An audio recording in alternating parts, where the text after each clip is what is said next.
that covers prescription drugs. I'd like to see some studies that show how our seniors are more healthy now that there's so much more money being spent on that. Mm-hmm. And I know for sure that when there's, $100 billion spent on initial prescriptions, just the side effects, short-term side effects, is more than $100 billion. That's a real big thing. I mean, I think that, well, I should announce that I'm a chiropractor. So okay. I have an interest in So you have some interest and background well, in it. Yeah. Chiropractic services are less than half of 1%, so we're not the problem. We couldn't be. Okay. But to have that much waste and that much, I mean, it would be different if there were people living longer and healthier lives, but I don't see that. We have fallen as far as the World Health Organization. We used to be as high as the 25th healthiest nation. We're down to number 72 in the last couple of years. And we spend far more on drugs than any other country per person in the world, but we have lousy health statistics to show for it. To back it up. Yeah. So I think since there's over, 1,400 full-time drug lobbyists in Washington, D.C. that are just with the drug companies, that's far too much influence. They've managed to get, say, Medicare Part D, but the actual costs for that are more than double, much more than double what they project for.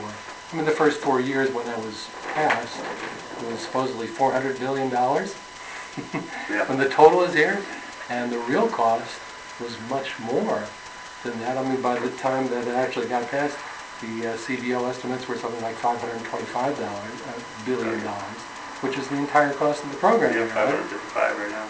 Yeah. So.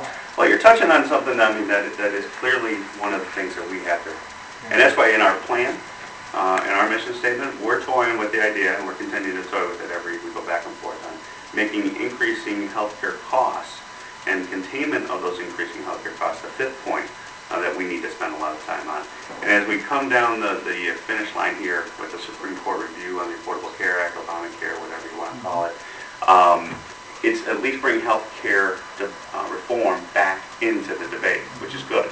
Yeah. Because we really need anything about that. You haven't heard anything about it. And the reason why, and this is the frustration I have down in Washington, is nobody wants to go down that path down there because the politics, the political casualties that came out. That a lot of people speculate that the whole wave of November 2010 was because of Obamacare. And so these guys are all fired up not to touch it. But the problem, if you have that attitude, in my opinion, is you're not going to get to the problem. And the problem is the increasing healthcare costs in America. Mm-hmm. And at least this is putting the debate back into the forefront of all Americans. And you're touching upon something that, that I'm very sensitive to, and that's why I appreciate this conversation, because you clearly know the details of the ins and outs of this and the pros and cons of what we're talking about, is that last 6 months of life is where a tremendous amount of the percentage, I forget the percentage off the top of my head. About 50%. 50% of the healthcare dollar is invested during that last 6 months. Mm-hmm. So people are living longer, and the quality of life is maybe not as what we would hope or envision, but you're really churning up a lot of that healthcare dollar in that last 6 months of life. I'm not so sure that Americans are living longer right at this point, and certainly the introduction of a much more spending on drugs has not panned out to being higher quality life and longer longevity, especially compared to the rest of the world. Yeah. So from your perspective in the healthcare industry, what would be your input as to what would be a good prescription to contain those healthcare costs? It's really more focused on healthcare rather than sickness care. I mean, that's a great point. When you have a system that is a third-party pay system, I mean, insurance, the insurance company they're betting you're not going to get sick, and you don't have any real personal responsibility to stay healthy. When somebody else pays for when you get sick, I mean, it's really easy to run up the bill. The incentive, the fee-for-service system, is something that is a major issue that we need to evolve from. And what are your thoughts, like on a capitated model, where you actually are paying for based on a set condition rather than a fee-for-service type thing. What do you see as the pros and cons in your world as to that type of That's model? still kind of missing the point. Okay. There's an HMO in Chicago called the HMO-Illinois, and set up about 13 or 14 years ago. It was even, the first couple of years, it was in the Chicago Tribune in the business section. They had 50% lower costs overall. They wound up with a wellness care system to begin with. Two businessmen started it out. They both have apparently gotten good results with chiropractic care on a long-term basis. And basically, if you joined this, you had to show up in the first 3 months or else you get kicked out. You were supposed to get a thorough examination. They had carefully selected doctors as primary care physicians, PCPs. They had several hundred chiropractors to choose from, and also carefully selected PCPs from the medical side that were not really knee-jerk reaction for a drug for everything. And so they wound up spending 85% less dollars on drugs. The patient satisfaction scores are unbelievably high. They've never had anything that high. There's 60% fewer operations, 60% fewer days in the hospital. That's where they save the money. But it's from a wellness perspective. They have nutritionists, they have acupuncture, but the because that's why a capitated model sometimes is intriguing to me when we were reading the study. We got a book out, I'll share with you afterwards. I just started, just finished an introduction. I think it's the Prescription for Healthcare. Some Harvard professors, I don't know the name off the top of my head, that are writing. We're just starting off reading on. But because with a fee-for-service system, what you're doing is you kind of have the inherent incentive. The more you bill, the more you make. And in order to cover up some of the shortcomings in other areas of healthcare, you're getting some people that are saying, well, we got to keep the doors on, we got to keep the lights on, we got to churn out more services to get more money in.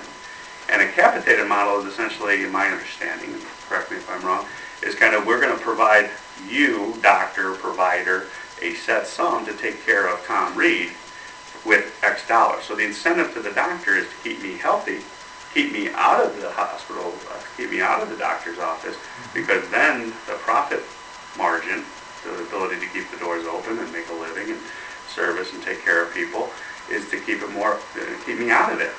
And so it's more based on preventive wellness type of policies that it encourages.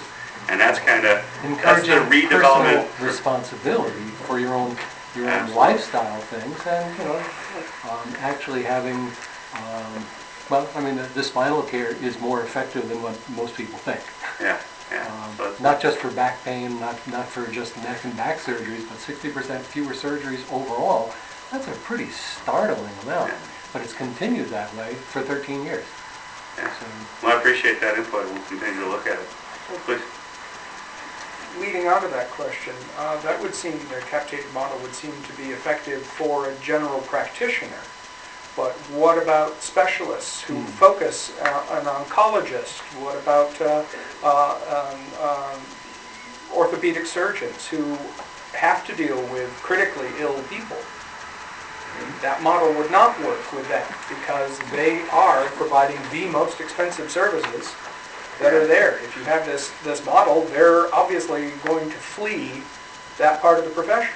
That's where it was, I think, any type of reform that's going to get to the root cause of increasing healthcare costs, you're going to have a conversation in a couple different areas. You're going to have the traditional business concerns that you always have. You have insurance costs, utility costs, all that stuff that all businesses share.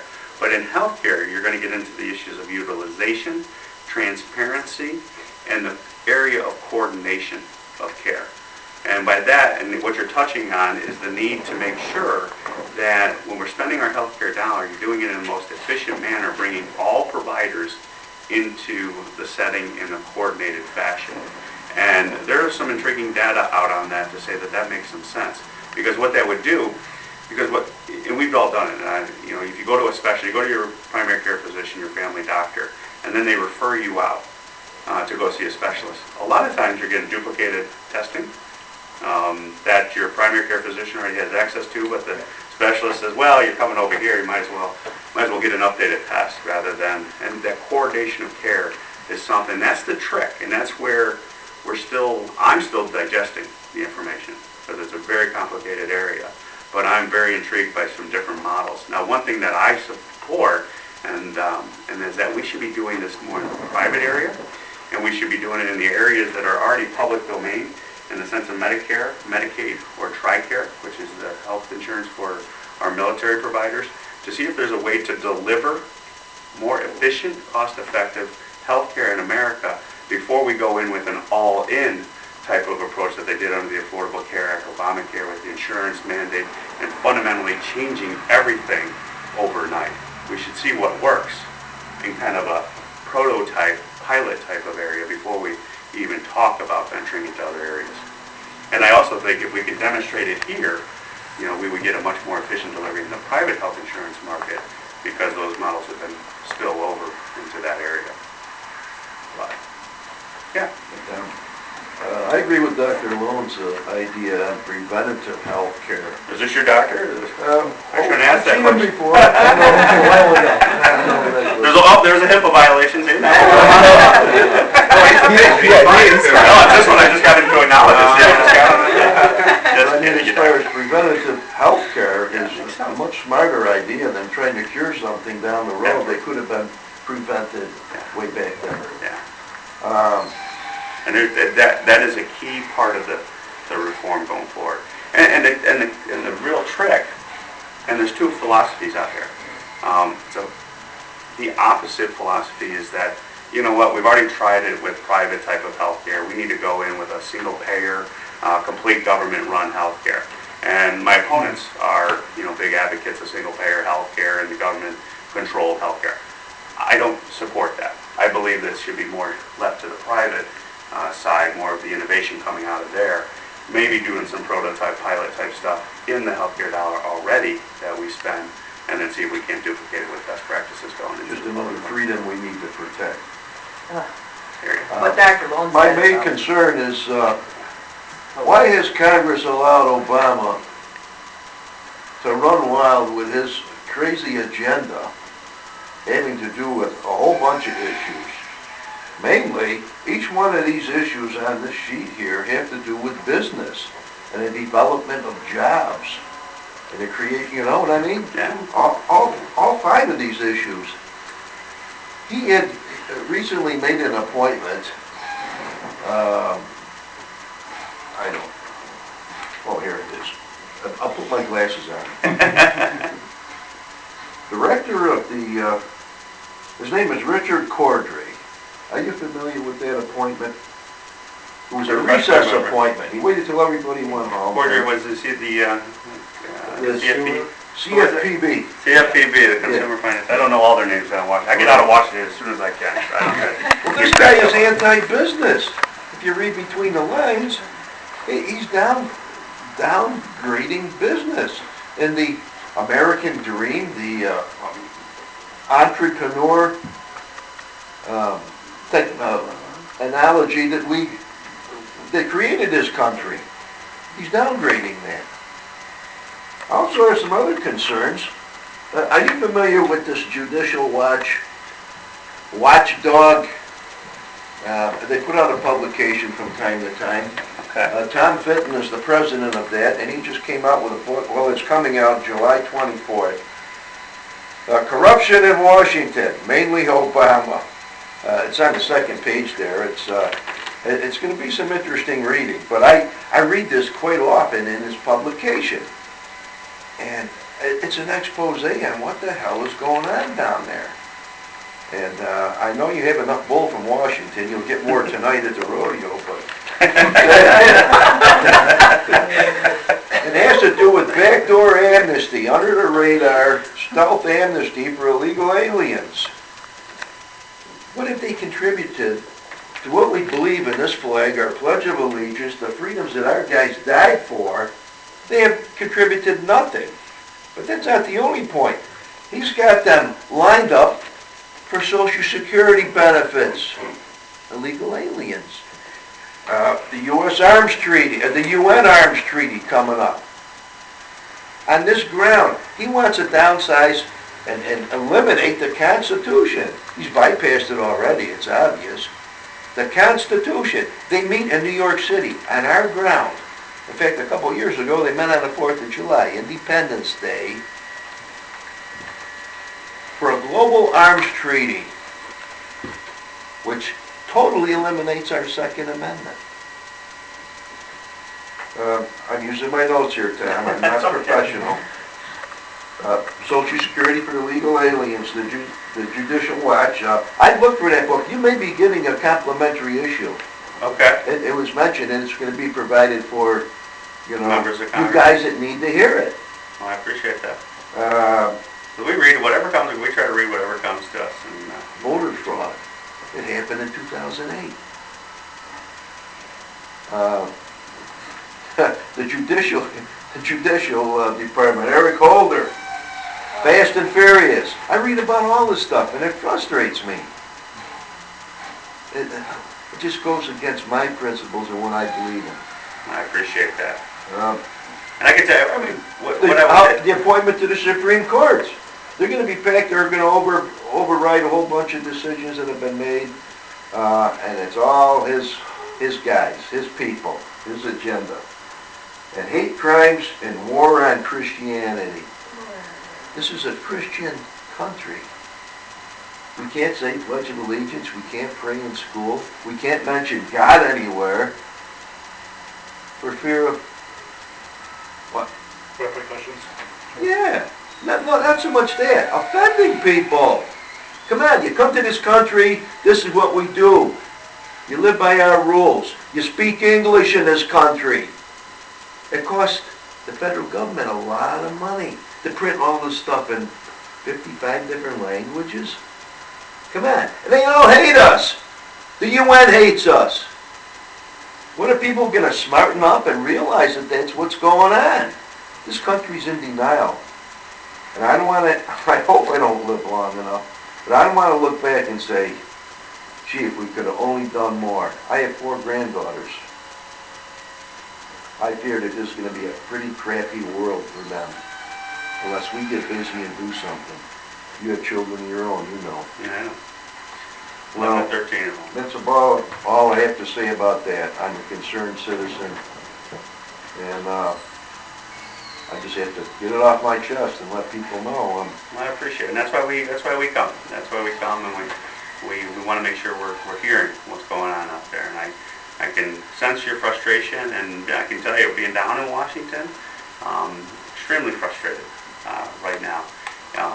A lot of these guys think they got elected for a year and 2 months. I got elected for 2 years. I don't stop because campaign season kicks in. Who knows what's going to happen in November? We got a lot of time. We need to be taking advantage of that time to be doing good things when it comes to good policy and putting policy on the table that's going to be long-term solutions for America. And so, we're one of the voices down there that's continuing to try to push as much as we possibly can. And we're making some headway. We're making some headway. I will tell you, we are making some headway, and it doesn't get reported on as much in the news media. A lot of people are hearing the reports about gridlock in Washington and that, and there is some of that. Obviously between the House and the Senate, and it seems like the Senate's not taking up any bills. We got like 34 bills that are stacked up over there for job creation. But the relationships that are developing because of all the turnover that happened in November 2010, I think is going to bear some real solid fruit going into 2013. In the sense that we're, we don't have those long-term biases. We don't have those long-term personal fights. That I've shared this story with many people, the anecdotal story. When I first got there, it was about 6 months in. We had a late vote, and there was this arcane little piece of legislation. I think it was a banking bill, if I remember correctly. And there was a big fight between the two sides. And I went to the gentleman on our side, and I'm like, well, what's going on? And I got this thing. He goes, well, SOB over there, and he's doing this. And I'm like, well, why don't we go talk to him? And the guy's like, well, I'm not going to talk to him. He, 20 years ago, he did this, and this, and that. I go, well, I wasn't even alive back then, pretty much. So I'm like, I'll go over and talk to him. And that's actually started a relationship that I have with that individual on the other side. And we're trying to that's happening more and more. But at the same time, there's a critical debate that's going on in the country. November 12th, 2012 is going to be a true choice as to where this country is going to go forward. Is it going to go down more of what we see coming out of President Obama and the policies that he stands for? Or are we going to see, what we believe in, what I believe in? A country based on the Constitution, a country based on individual accountability, individual responsibility, a country of a limited federal government, one that lets the local and the governments closest to the people be the government that does the best work for them, not a one-size-fits-all approach out of Washington. And so we'll just continue to be a voice for it, and I appreciate you coming out and expressing your concern. That's what I appreciate all you've done for, protecting us folks upstate. Well, I appreciate that. We'll just keep working at it. Mr. Reed, my name's Terry Button. I've talked to you before in Washington on agriculture and transportation issues. When you started out, we talked about jobs. What do you think you see or that the federal government can help New York create more jobs? I look at things from transportation issues. Our costs are too high. We can't bring business in. I look at agricultural issues. So when you say jobs, what do you think you can help New York? What can you say to bring jobs in New York? Because that brings happy people, sales tax revenue. I want to hear some ideas. Because all that ties into transportation, energy, all those other things. It really does. So, But speak on whatever you want to say. I want to add up a little bit, or... Yeah, no, I'll tell you, Terry, we focus on those 4 points in the sense of the big picture of trying to create an America that's competitive again. And I think those 4 points go a long way to doing that. And I have talked with so many, I've had the opportunity to talk with many CEOs around the country that are itching to rebuild in America with their manufacturing industrial base. But we have to give them at least the certainty out of Washington, D.C. So one thing that outside of these 4 points that we also try to stand for is when we adopt legislation, at least do it on a permanent basis. And when the things come out, like we don't need the tax code expiring at the end of the year. You got boardrooms, you got CEOs that are trying to make calls as to what's going to happen in 2013 and their investments. And as I asked them, I go, what's holding you back? And they're like, well, would you invest? I mean, I was a business guy, started 4 businesses. I had capital plans in my businesses. I don't even know what the rules are for that out there coming down the pipeline. I've And we been got to do that. 32 years on the 5th generation of the New York State Century Tower. I think long and hard anymore before I make capital expenditures. And that's what we're seeing. Whether it's new barns, take out hedgerows, buy more land. And you don't know the regulatory environment coming down? So to create jobs in New York, in Yates County, I'm trying to think, instead of talking, what we can do. I drive down the road sometimes. I try to think of things, because everybody complains. They're bitching. But nobody comes up with ideas. I come to your people with some ideas, some things, and that's what we have to act on. So I'm trying to ask you, what do you think we can do in New York? I look at our transportation costs, the throughway, our permits, our fees, our fuel costs are so high. Nobody's going to come from North Carolina, Colorado here. So, we can give them all the tax incentives to not pay anything, but we got to get them here to begin with. I agree, and it's going to take, there's a lot of elected officials there who would stand in front of you right now and say, you know what, this is what we're going to do. We're going to pass a $100 billion package, and those jobs are going to go right to your backyard. And that's not. That's not going to happen. I'm responsible for 4 generations ahead of me. Yeah. That started through world wars and depressions. So I cut through that.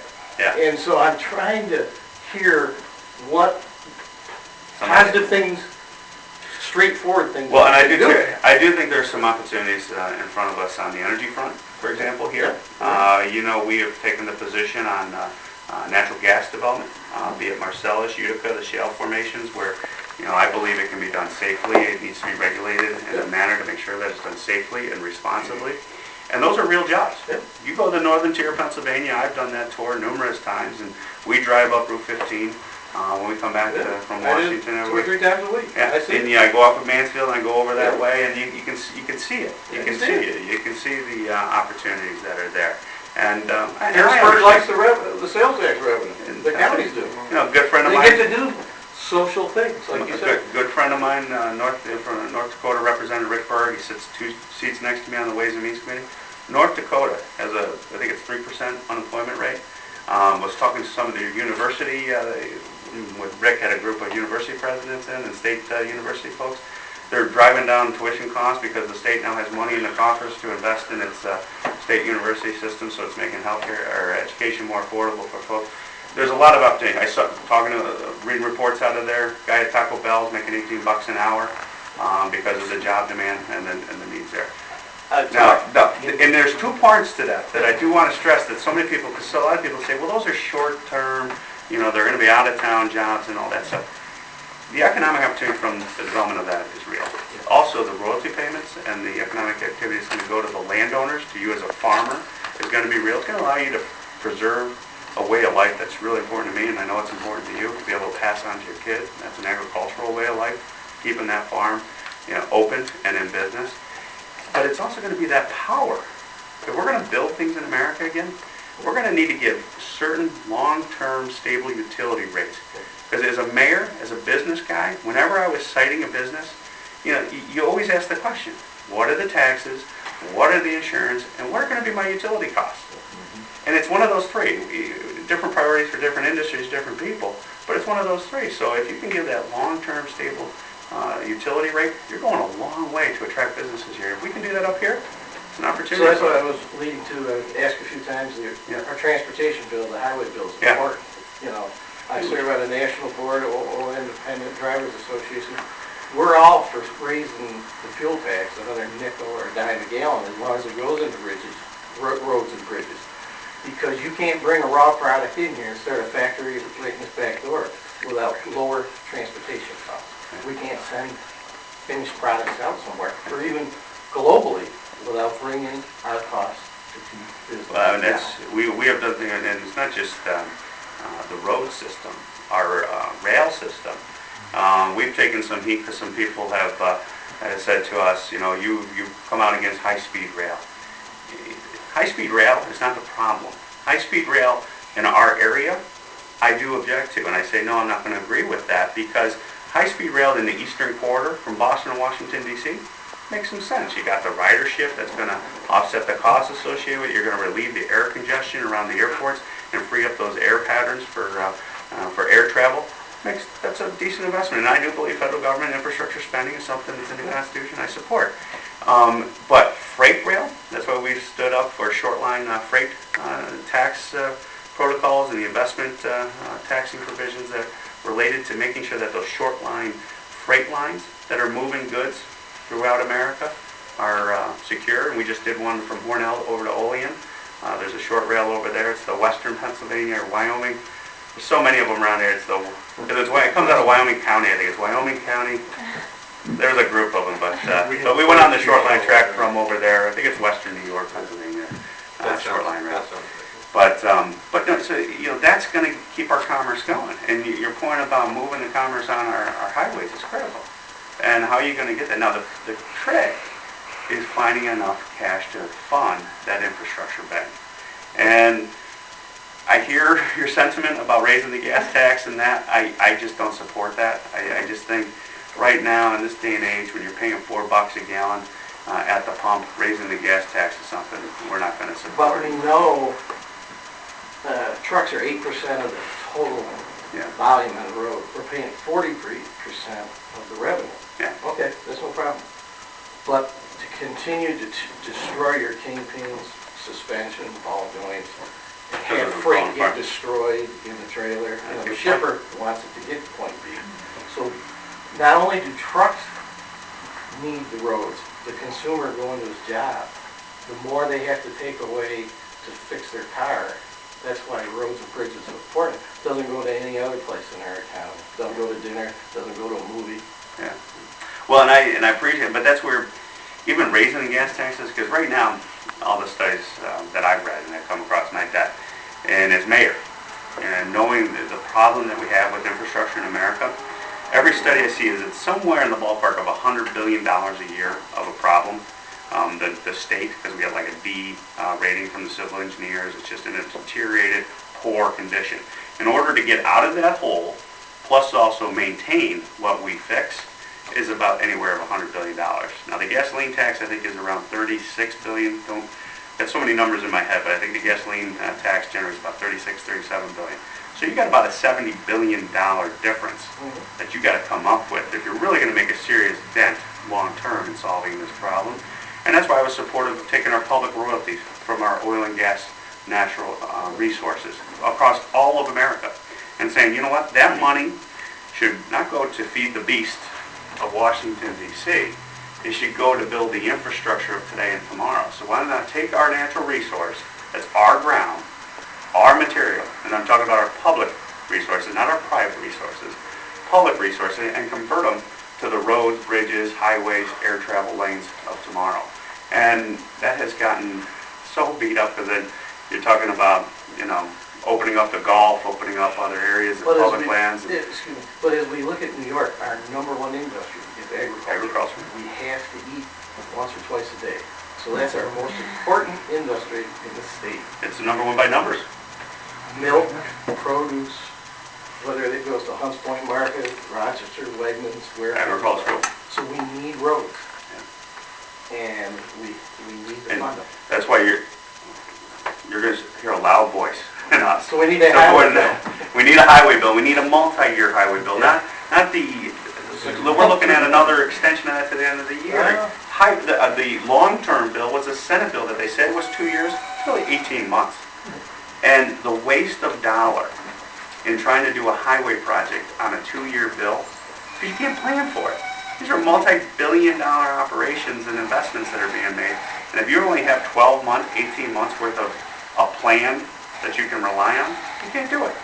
So we've been really supportive of at least a 5-year bill, finding alternative revenue lines that are long-term revenue lines, because there's a lot of things going on in Washington right now that they're trying to find these one-term fixes that are good policy that we need to do. I'll tell you, one area is pension reform is getting kicked around in this conference committee that's going on the highway bill right now as a pay for that shortcoming in the highway trust fund.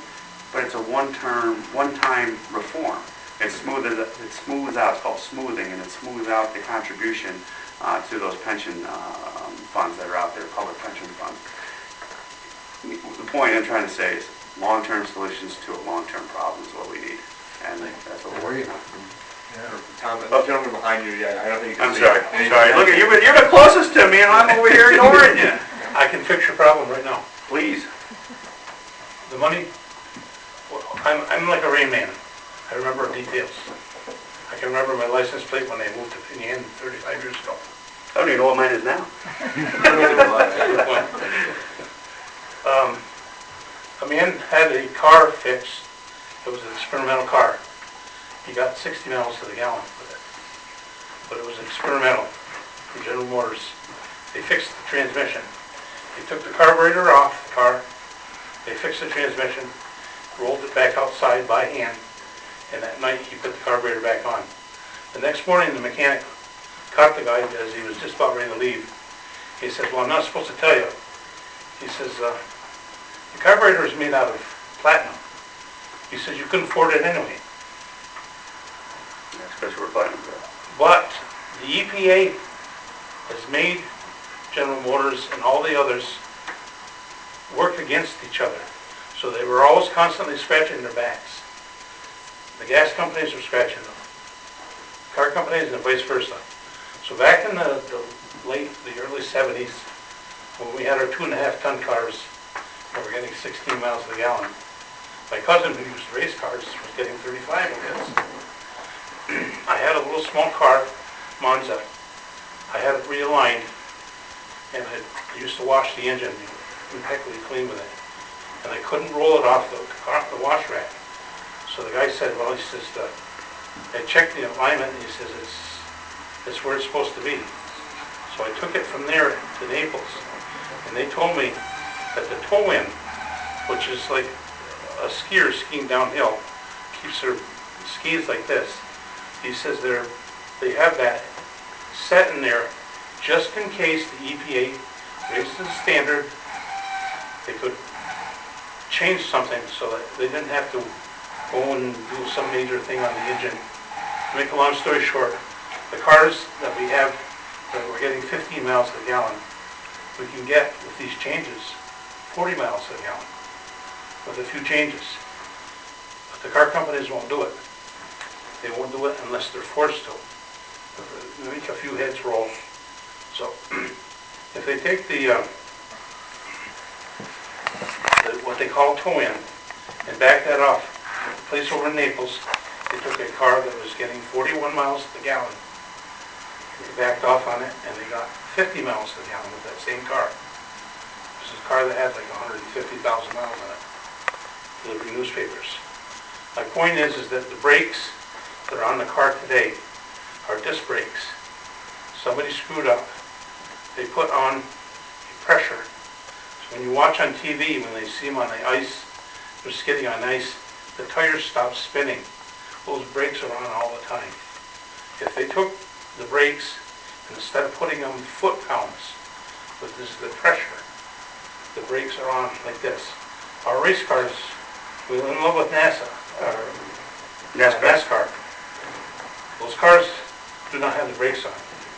They're getting They go pretty fast. They don't have brakes on. Very fast. My point is that you take that, what is normally called foot-pounds, of preload pressure, and drop it down to inch-pounds, and then drop it down to half. And if they redesign the brakes, our cars, which they're doing in Europe right now, getting 40 miles to the gallon, places where it's $9 a gallon. And if they turn around and they change that and saying, forget the EPA, they're not going to push you anymore. We want you to get this and get it right. And this man, and if they go back, everyone's gone, has retired from this, that knew about all this. So that we take the cars that were getting 15 and 20 miles a gallon. My own car, I was using synthetic oil in the transmission. I had 50,000 miles on it. Friendly Ford, they changed it and they put the wrong kind in. And I asked them to, I even used to buy extra. My gas mileage went from 23 down to 20, just by going to synthetic. From synthetic to the other fluid. Well, it's an interesting, I appreciate that. Those checks and balances are all there. So that if we say not this fall, start it, and next fall, redesign the brakes to get the maximum out of it. And forget the EPA. Just put it on the back burner. We will be able to get 40 miles to the gallon. The billions and billions of dollars that have been wasted on gas. And now, Come around, get you. and we won't have to go into the strategic reserves. They can still run the line down through Canada because that will help Canada as well as us. You I'd don't like to see that.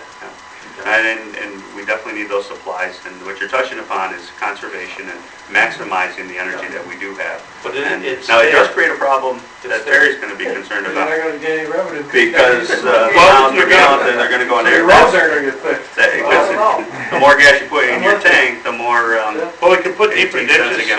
So But what we can do is come up with a new way, but what you can come up with is if a you new put way to deeper fund it. ditches, so the cars, when And they go you in get there, national they get security, rid. safety.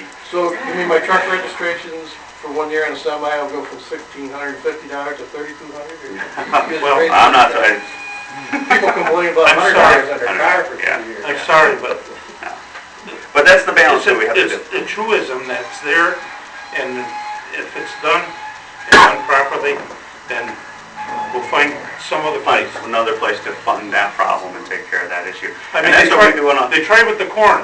They threw out all these great places. Gonna take the corn and they're gonna get the alcohol out of it. Well, the truth is, that's all you have to do is take the mulch piles and get the wood when it rots makes an alcohol too. And the mulch piles could have, a lot of that could have gotten out of I there. think we could save a little Instead of the methane corn. if it was off. goes up. Cows And one more time. We got time for about 2 more questions. Okay.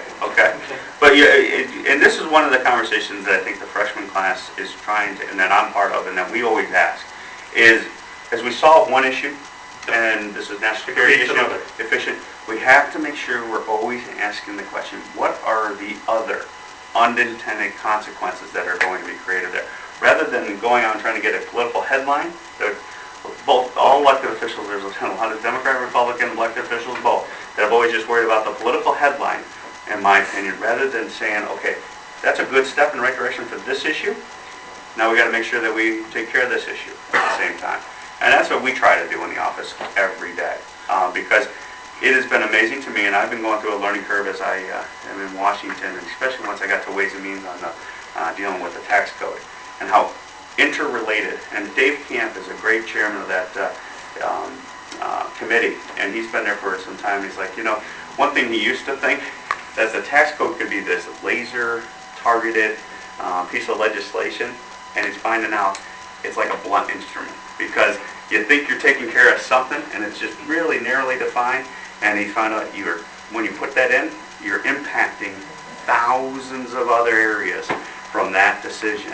And that's where that's why I think he's a great person for the position that he's in, because he recognizes that. So when we make these decisions and we go through comprehensive tax reform, we've got to continue down that path and look at that. Wouldn't you like to go to your mechanic though and say, I heard this guy said, can you try it? Instead of sending it to Mythbusters. Yeah, there we go. If you send it to Mythbusters and say, you know, make it a buyer.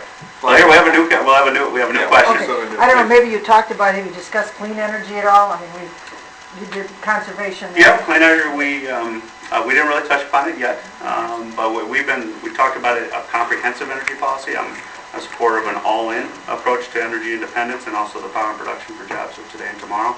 And clean energy, wind, solar, geothermal, all of them are going to be part of that. Hydro need to be part of that comprehensive energy policy. So we've supported the production tax credits, for example.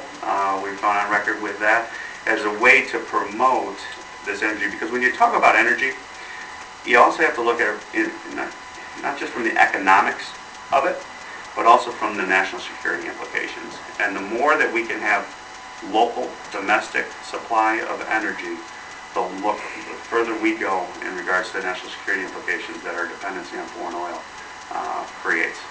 And so we've been trying to promote So that. if we can get off the dependency on foreign oil, but the long-term goal has to be clean energy, otherwise we'll just keep spinning our wheels. And we've recognized that, you know, we've taken the position on natural gas and domestic oil in our tight sands and shale formation. But that's part of a That's short... still dirty energy though. Yeah, well, It is. some would argue that natural gas is cleaner than coal, and the old diesel Not of the years shale ago. thing, it's dirty getting it out. I disagree with Dr. Howarth. I read his report, and I'm more interested in Dr. Cathley's report from Cornell, his own co-chair of the geological department, that chastised him for his conclusions in that report. But that's neither here nor there. But even recognizing that, if we agree to disagree, I recognize that natural gas and oil in America is still a finite resource, and we need to get to the next generation of energy production. That's why, you know, we've done tours in the district. University of Rochester has a laser lab that is actually read the report that they're doing a partnership with Livermore, where they're going to have a prototype power generation laser fusion generator into production and running. What that means, laser fusion is not fission, it's not nuclear. It's combining atoms, and the energy that comes from that is essentially an endless supply of clean energy. And they're really there on the cutting edge. And I don't know if that's going to happen. They say 2020, but that type of long-term vision we need, and that's what we're supporting in this comprehensive energy policy that I envision for America, is recognizing we always have to have that vision, but we have to be practical. And I try to be practical. Being youngest of 12 kids, I have a lot of practical upbringing in my genes and in my roots. Practical, recognizing the short-term and mid-term steps that we still have to go through to get to that long-term conclusion that I think we both agree that we need to get to. One question in the back, and I guess that'll be our second question. Okay. You talked about bipartisan cooperation, across the aisle relations. You have the opportunity to cooperate with Senator Gillibrand to support the FSA, rather than support the closure, but support that the interpretation of the 2008 Farm Bill to measure the distance between Farm Service Agency offices by road mileage rather than air mileage, as the crow flies. The Yates County FSA office is one of the most efficient FSA offices there, and yet because it was decided by that arbitrary criteria of air mileage and number of employees, the FSA office is going to be closed, and the participation is going to decrease. Senator Gillibrand, when she was a congresswoman, voted for the 2008 Farm Bill, but she does not support the closure of, or the interpretation of, Congress's criteria. Can you lend your support, or will you lend your support with Senator Gillibrand to keep the FSA office open? Yeah, We've been aware of this since the beginning. And actually, myself and Allison were at the public comment hearing, and on behalf of the congressman, I did go on the record discussing this exact issue. And I believe in my comments I said that when I drove here, I saw the road mileage, and it was a little bit farther than what they interpreted. And my understanding is they are measuring to the Ontario County FSA, but will be combining administratively with the Steuben County FSA, which is significantly farther away. So there are a lot of issues here, and our office has been aware of this and on the record for quite some time. We have been And significantly different agricultural atmosphere. That's also very much true. Here we have obviously the viticulture, and down there it's a much different industry. Well, agriculture needs to step up the plate and do our point of cutting spending. And everything does. Everything does. The $22,000 they're talking about saving, they're not going to save because the other agencies are going to have to make up that money. Agriculture in Yates County has changed. Our Mennonite population comes in, they do not use the services. They have We are just- going down. They were just From beginning. 1980, what producer number I was to what we have now. And I'm just stating facts. I have to dig facts and reality. And we have to do our point in agriculture, and we need to start pulling some Everybody plugs on these subsidies. Every does, and that's why we've always said everything has to be on the table as we go through. But on the FSA issue, I mean, we're aware of it. We've been aggressively trying to fight that. And you're getting to a point that Washington, D.C., one thing I've found in the 18 months I've been there, is they're making decisions a lot of times in a cubicle, in a bureaucrat, in some agency somewhere, and they just say, one size fits all, there you go, here's the edict, and we're on our way. And I appreciate the input, and that came up, I think, in our Yates County meeting, if I remember correctly, Last one of our winter town hall in meetings. Penn, our previous Penn, one in months Penn. ago. And it was that week actually that the public comment hearing took place, which And that's, we sent everybody over, and I hope in our office, it's not my office, it's our office, it's all of us working together, and Joe and Allison, we have developed because there are some members, for example, when I first got to DC, I went into a member's office, and his staff got up and said, well, hello, good morning, Congressman. I'm like, what the heck? I go, if any of you would ever stand up when I walk into the room, you're going to be a man. We're a team.